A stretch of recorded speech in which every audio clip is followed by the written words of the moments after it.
A very good afternoon everyone. सभी को नमस्कार। आज हम लोग इंडस वैली सिविलाइजेशन की जो स्थापत्य कला है, इंग्लिश में जिसे हम कहते हैं आर्किटेक्चर, उसको डिस्कस करेंगे।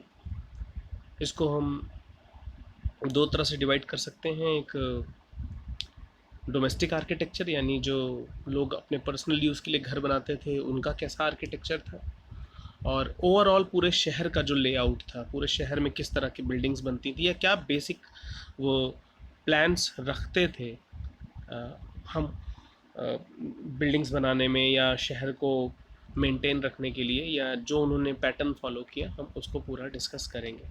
ठीक है, लेकिन उसको स्टार्ट करने से पहले जैसा कि मैंने पहले भी कई बार बोला हुआ है कि हम सभी लोग जब भी हिस्ट्री पढ़ते हैं तो हम जोग्राफिकल लोकेशन को बहुत ध्यान से देखते हैं, अदरवाइज़ हम माइंड में ना इमेज नहीं बना सकते। तो आप लोग जिस एरिया के बारे में पढ़ रहे हैं आपको ये पता होना चाहिए कि वो कहाँ पर है। ठीक है, तो मेनली जो बहुत ही बार बार आने वाले जो शहर हैं वो हड़प्पा, मोहनजोदाड़ो, लोथल, धोलावीरा, बनवाली, कालीबंगन है। तो एक बार हम दोबारा से रिकैप्चुलेशन उनका कर लेते हैं। ठीक है, तो कुछ साइट्स हैं इम्पॉर्टेंट, मैं उनको मार्क कर देता हूँ। एज ऑब्वियस हड़प्पा, ठीक है, मोहनजोदारो, आमरी बालाकोट,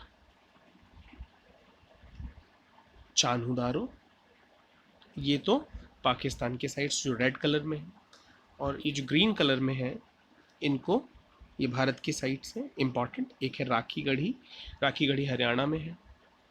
एक रोपड़ भी है, रोपड़ पंजाब में है, तो रोपड़ यहाँ कहीं होगा, रोपड़, ठीक है, लेकिन एनसीईआरटी की बुक में ऐसा मेंशन नहीं है, लेकिन एक इम्पॉर्टेंट साइट है। बनवाली, बनवाली जो है राजस्थान हरियाणा में है, और कालीबंगन जो है वो राजस्थान में है। ठीक है, ये थोड़ा कंफ्यूज मत होना, बनवाली हरियाणा में है, राखी गढ़ी हरियाणा में है, ठीक है, और कालीबंगन जो है वो राजस्थान में है। ठीक है, श्रीगंगानगर डिस्ट्रिक्ट में पड़ता है वो। उसी तरह धौलावीरा गुजरात में, जो कच्छ का इलाका है, ये रण ऑफ कच्छ का एरिया है ये वाला, वहाँ पर है। और लोथल और रंगपुर ये गुजरात के दक्षिणी हिस्से में है, और नागेश्वर जो है वो शायद ये यहाँ द्वारका का एरिया पड़ता है गुजरात का, वहाँ पड़ता है नागेश्वर। ठीक है, तो ये कुछ मेजर एरियाज़ हैं जिसके बारे में, जो मेजर साइट्स हैं जिनके बारे में हम डिस्कस करेंगे। अच्छा, पहले भी मैंने आप लोगों को बताया था, फिर से सिर्फ रिवीजन के लिए, कि इसका जो एरिया है वो ट्रायंगुलर है। थोड़ा सा आप इसको याद रखिए। नीचे वाला पोर्शन तो मैं कवर नहीं कर पा रहा हूँ, ये सुक्ता गेंडोर है, यहाँ पे ये लिखा ही हुआ है, यहाँ ये मांडा है। इधर थोड़ा इसको हम थोड़ा और लैंग्वेज कर सकते हैं ऐसे, यहाँ पे आलमगीरपुर है, मैंने पिछली बार भी बताया था,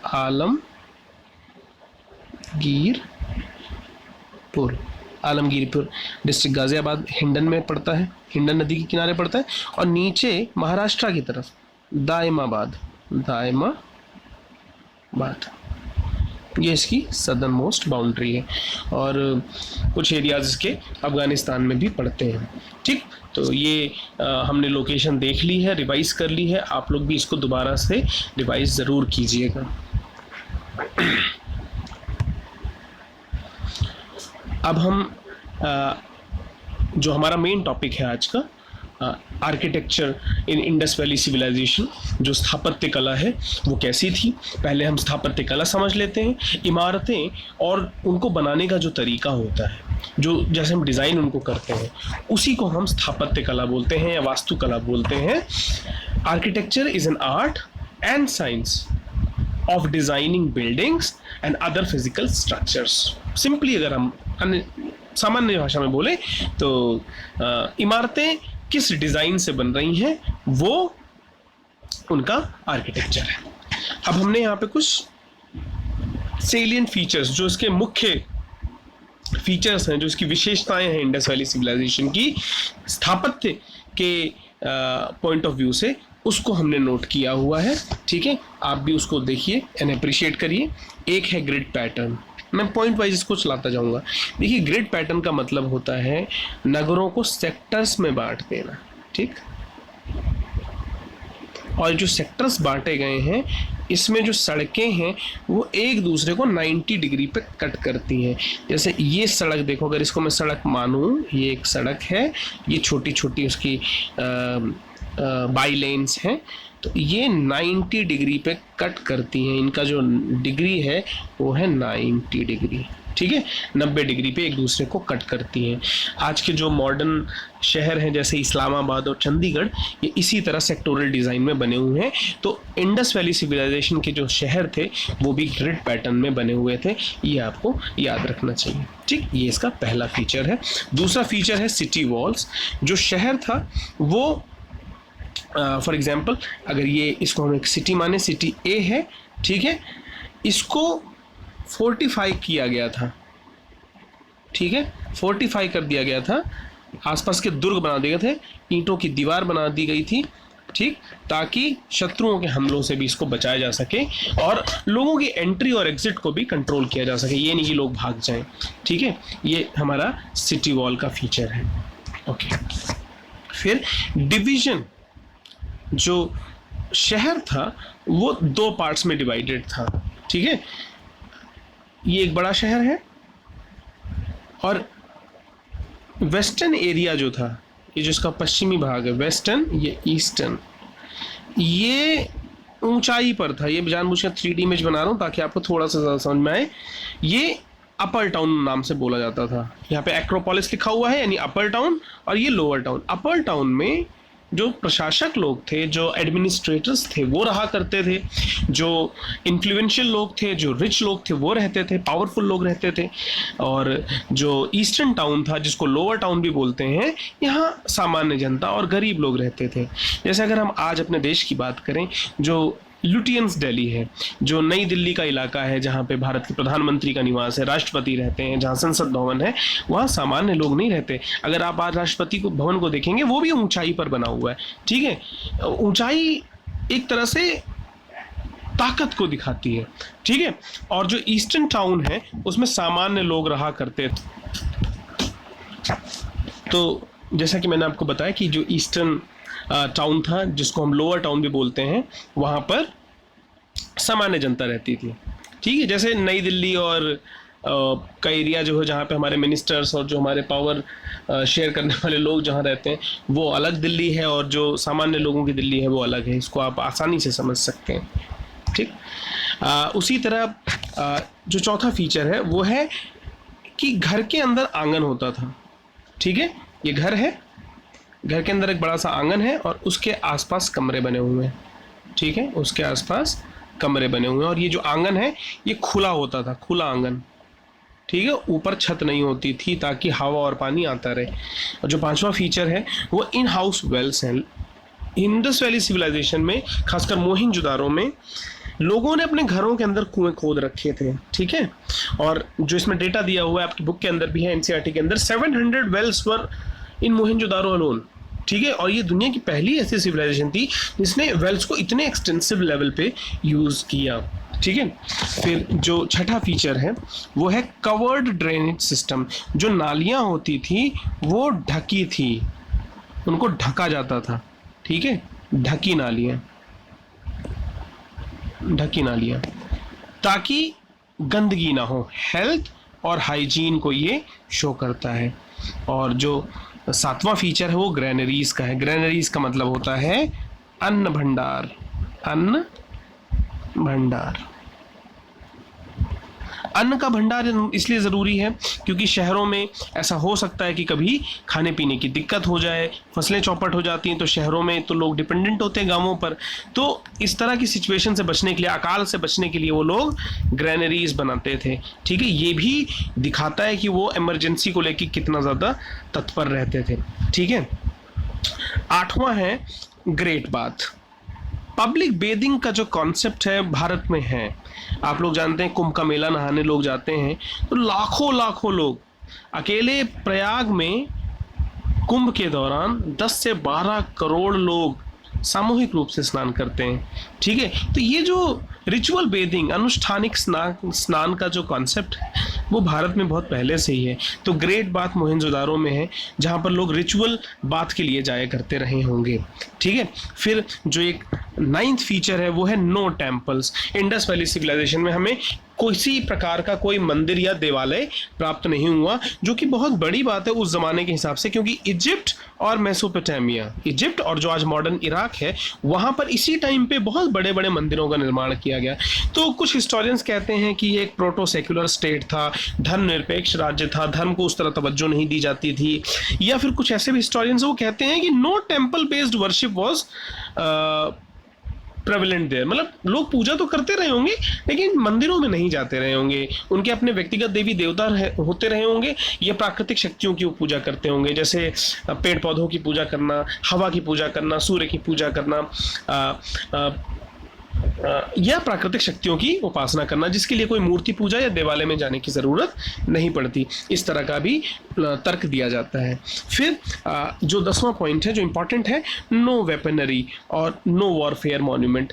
कोई भी ऐसा भवन या कोई भी ऐसी जगह नहीं मिली जहाँ पर हमें अस्त्र और शस्त्र मिले हों। कोई ऐसी जगह नहीं मिली। हमें औजार तो मिले हैं, हमें औजार मिले हैं, टूल्स मिले हैं, खेती बाड़ी करने के टूल्स मिले हैं, लेकिन हमें हथियार नहीं मिले। तो कुछ इतिहासकार कयास लगाते हैं कि एक बड़ी शांति प्रिय सभ्यता थी। ठीक है, और कहीं ना कहीं देखिए भारत पर इसका आज भी बहुत असर है। ये एक ऐसा मुल्क है जिसने पिछले कई हजार सालों लिखित इतिहास में कभी हमने किसी दूसरे मुल्क पर हमला नहीं किया। तो ये सहिष्णुता का जो भाव है कहीं ना कहीं इंडस वैली सिविलाइजेशन से हमारे पास है। तो ये एक बड़ी बात है, ये हमें याद रखना चाहिए।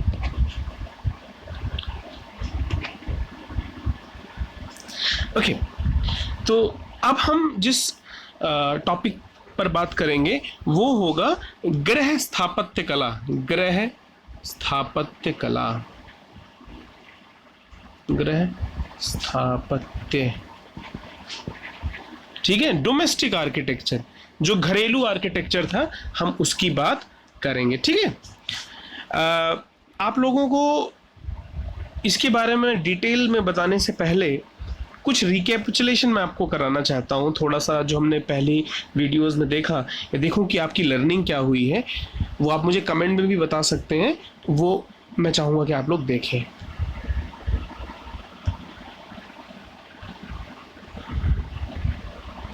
Let's recall. जो पहला प्रश्न है, सर जॉन मार्शल और अलेक्जेंडर कनिंघम के बारे में आप लोग क्या जानते हैं, ये आप बताइए। बी, सर जॉन मार्शल का हड़प्पा सभ्यता के ऐतिहासिक महत्व को उजागर करने में क्या योगदान रहा है, ये आप बताइए। सी, कमेंट करके बताइए कि हड़प्पा और मोहनजोदारो का उत्खनन यानी एक्सकवेशन किन दो महान पुरातत्व शास्त्रियों ने किया था। ठीक है, ये आप बताएंगे। ओके,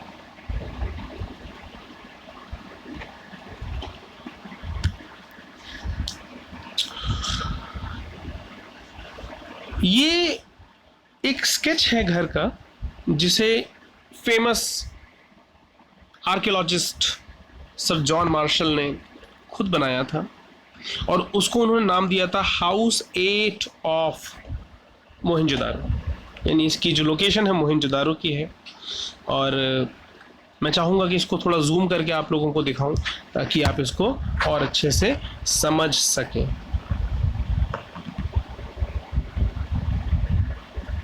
ओके, ये बेहतर रहेगा। अब देखिए जरा, यहां पर खिड़कियां ढूंढिए आप, आपको खिड़कियां नजर नहीं आएंगी, तो वेंटिलेशन की तो बड़ी समस्या होती होगी। अभी देखते हैं।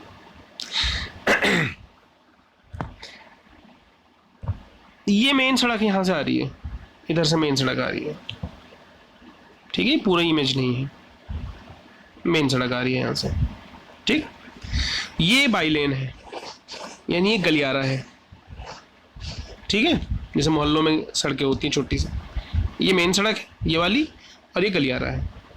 तो जो एंट्रेंस है इस घर का वो एक ही है।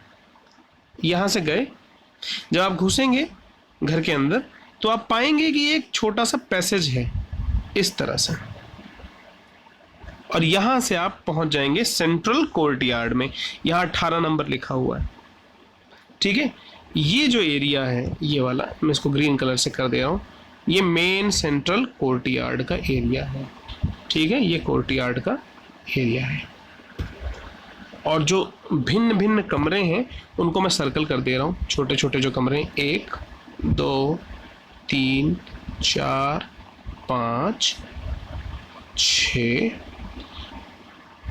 ये ओपन स्पेस है, ये सेकंड फ्लोर का, फर्स्ट फ्लोर का। और हिस्टोरियंस इस एरिया को गेस्ट रूम बोलते हैं, अभी इसकी भी बात मैं आपको बताऊंगा। गेस्ट रूम जो येलो कलर से है, ठीक है। तो ये ओवरऑल डिज़ाइन है। सीढ़ियाँ अगर हम देखें तो सीढ़ियाँ यहाँ पर 1 2 3 इधर, यहाँ सीढ़ियाँ हैं, यहाँ से आप ऊपर जा सकते हैं, यहाँ से नीचे की तरफ भी सीढ़ियाँ जा रही हैं, ठीक। तो नीचे की तरफ कहीं खिड़की नहीं है, आप देख लीजिए, ना इधर है ना इधर है ना यहाँ, कहीं नज़र नहीं आ रही। तो हवा कहाँ से आती होगी? हवा आती है इस आंगन की वजह से, इस आंगन से। एक खुला हुआ आंगन है, यहाँ से ही वो लोग वेंटिलेशन करते थे। छोटी छोटी खिड़कियाँ आपस में इन कमरों के बीच में हैं, लेकिन बाहर की तरफ नहीं है। एक ही कारण, सेफ्टी एंड प्राइवेसी। एक और बहुत इंपॉर्टेंट फीचर है जो आज भी हमारे देश में विद्यमान है। जैसे अगर आपके घर में कोई व्यक्ति जब आता है तो आप उसको ड्राइंग रूम में बैठाते हैं या बैठक में बैठाते हैं, जहां पर घर के सभी सदस्य मौजूद नहीं होते, और अमूमन ऐसा जो कमरा होता है वो बाहर की तरफ होता है, घर के बिल्कुल डीप अंदर नहीं होता। तो अगर आप यहां देखिए, ये जो ग्रीन कलर का पैसेज जा रहा है, जो मैं रास्ता बना रहा हूँ, ये एक ऐसे व्यक्ति के लिए बना रहा हूँ जो घर का सदस्य है। ये सीधे कोर्टयार्ड में जाके किसी भी कमरे में जा सकता है, लेकिन ये मैं अपने लिए बना रहा हूँ कि ये मैं हूँ और मैं अपने मित्र से मिलने अपने मोहनजोदारो के इस घर में आया हुआ हूँ, और चल नहीं रहा, जस्ट अ मिनट, आया हूँ। अब मैं इसी रास्ते जाऊँगा, यहाँ तक तो साथ था, यहाँ भी पहुँचा, लेकिन कोर्टयार्ड नहीं जा सकता, मैं यहाँ नहीं जा सकता, मुझे जाना पड़ेगा यहाँ से अंदर। ये जो गेस्ट रूम मैंने पहले पीले रंग से बना दिया, एक पैसेज जाता है यहाँ से और आप इसी गेस्ट रूम में रहेंगे। आप आंगन, किचन और अन्य कमरों में नहीं जा सकते। ऐसा इंटरप्रिटेशन सर जॉन मार्शल का है, ठीक है। और इसी तरह का कुछ कुछ डिज़ाइन, ये एरिया बिल्कुल आइसोलेटेड है, ये वाला जिसको मैं येलो कलर से फिर कर दे रहा हूँ, ये आइसोलेटेड है और इसका रास्ता भी अलग बना हुआ है। एक एरिया तक तो कॉमन है, उसके बाद आप अंदर से मुड़ जाइए, ठीक। ये चीज़ आपको इंपॉर्टेंट है, ये आपको समझनी होगी। अब मैं पॉइंट वाइज डोमेस्टिक आर्किटेक्चर को अच्छे से एक्सप्लेन कर देता हूँ आपको, ठीक है, ओके। तो डोमेस्टिक आर्किटेक्चर के बारे में हमें पता कैसे चलता है? सर जॉन मार्शल के हाउस नंबर 8 से पता चलता है, ठीक। तो सर जॉन मार्शल ने इसको एक एवरेज अपर क्लास हाउस बोला हुआ है, एवरेज अपर क्लास हाउस बोला हुआ है, एक एवरेज घर है ये अपर क्लास का, ठीक है। फिर यहाँ पर एक शॉर्ट पैसेज, यहाँ शॉर्ट पैसेज है होता है, और फिर आगे जाके सेंट्रल कोर्टयार्ड में मिलता है, सेंट्रल कोर्टयार्ड में ये मिल जाता है, ठीक है, सेंट्रल कोर्टयार्ड में मिलता है। और यहाँ पर ओपन होता है, कोर्टयार्ड के ऊपर कोई छत नहीं होती ताकि हवा पानी धूप ये आती रहे, ठीक है। और उसके आसपास कमरे होते थे, ये आसपास सारे कमरे हैं, ठीक है। तो ये चीज़ें आज भी हमारे देश में होती हैं, और आज देश में ये चीज़ें अभी भी गांव देहात में इस्तेमाल करी जाती हैं। आंगन के आसपास कमरों की परंपरा है, ठीक है, ओके। और जो सतह होती थी इस घर की, जो फर्श होती थी, वो इन्होंने पकी हुई ईंटों की फर्श बनाते थे लोग, ठीक है। और जो घर की नालियाँ होती थी वो कवर्ड होती थी। एक चीज़ बताना मैं आपको भूल गया, जो मुझे पहले ही बता देनी चाहिए थी, वो ये है कि ये रूम नंबर 6 है एज पर जॉन मार्शल। इसके अंदर कुआं है, वेल, ठीक है। तो घरों के अंदर ही कुएं होते, जैसे मैंने सेलिएंट फीचर में पहले डिस्क्राइब कर दिया था, घरों के अंदर कुएं होते थे, ठीक है। प्रॉपर ड्रेनेज सिस्टम, प्रॉपर पानी की व्यवस्था, और अमूमन लोग अपने घरों का ही पानी पीते थे, ठीक है, ये ओके। और जो ओवरऑल जो छतें बनती थी इस घर की, वो बनती थी देवदार के लकड़ियों से, लकड़ी और उसको मिट्टी से पाट दिया जाता था, देवदार की लकड़ियाँ या शीशम की लकड़ियाँ। ठीक है, ये पूरा पैसेज आप पढ़िए, आपको और चीज़ें क्लियर हो जाएंगी। ठीक है, घर में किचन भी होता था, यहाँ पर किचन ये रहा। ठीक, गेस्ट चैम्बर में आपको पहले बना चुका हूँ येलो कलर से, गेस्ट चैम्बर ये रहा। ठीक है, कोर्टयार्ड मैं दोबारा हाईलाइट कर देता हूँ, कोर्टयार्ड को रेड कलर से, ये ओवरऑल कोर्टयार्ड है।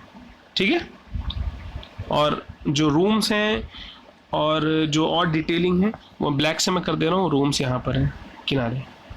ठीक है, I hope I am making sense और आप लोगों को ये चीज़ क्लियर हो गई होगी। Let's move further. ये कुछ विजुअल्स मैंने लिए हैं ताकि आपको वहाँ की स्ट्रीट्स के बारे में बता सकूँ। ये एक स्ट्रीट है हड़प्पा की, ये कुआं है मोहनजोदारो का, और यहाँ पर ये ग्रिड पैटर्न क्या होता है ये बताया गया है, और ये reconstructed view of lower town है कि लोअर टाउन कैसा दिखता रहा होगा। अब एक एक करके इसको थोड़ा सा डिस्कस कर लेते हैं। आप देखिए कि ये ड्रेन्स जो हैं, ये देखिए ये एक मेन ड्रेन है। ठीक, ये पानी घरों से यहीं से आके गिरता है, ये जो मैं बना रहा हूँ, एक डिफरेंट कलर यूज़ करता हूँ, ये एक मेन ड्रेन है। ठीक, और ये जो नीले रंग का है ये घरों से आ रही है, चैनल से। ठीक है, ये इसी के अंदर आके मिल रहा है, यानी गंदा पानी सब इसी में फेंक देंगे ये मेनली। ठीक है, गंदा पानी सारा यहाँ से आ जाएगा, और ये कवर्ड हुआ करती थी। अब तो ये चीज़ नहीं इसमें विजिबल है, लेकिन ये पत्थरों से कवर होती थी। मैं इसको कवर करके दिखा देता हूँ, ये कवर होती थी एक तरह से, ये पूरी कवर्ड होती थी क्योंकि हाइजीन का बहुत ध्यान रखते थे ये लोग।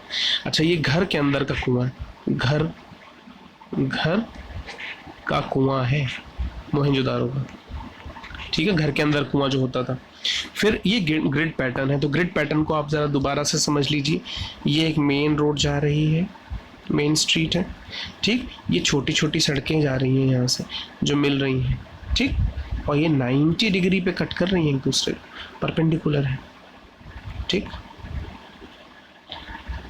और ये लोअर टाउन जहाँ पे सामान्य लोग रहते थे उसका एक व्यू है।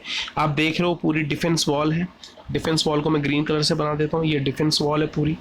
ठीक है, वहाँ तक जा रही है पूरी, और रेड कलर से मैं यहाँ पे मेन जो रोड है उसको बना रहा हूँ, जो मेन रोड है जहाँ तक मेरी नज़र जा रही है वहाँ तक।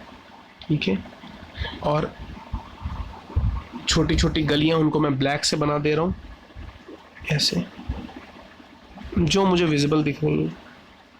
आप अपना कौशल इस्तेमाल करके खुद भी कर सकते हैं। ठीक है, तो ये ग्रिड पैटर्न को फॉलो कर रहे हैं, चाहे लोअर टाउन हो चाहे अपर टाउन हो, इन्होंने ग्रिड पैटर्न को हमेशा फॉलो किया। कंजेस्टेड स्ट्रीट्स नहीं बनाई। ठीक है, इतनी ब्रॉड इनकी स्ट्रीट्स होती थी कि उसमें बैलगाड़ियाँ आराम से आ जाती थी। ठीक है, ट्रांसपोर्टेशन भी आसानी से हो जाया करता था। ओके, अब आप लोगों के लिए एक होमवर्क मैंने दे रखा है, प्लीज़ उसको आप नोट डाउन कीजिए।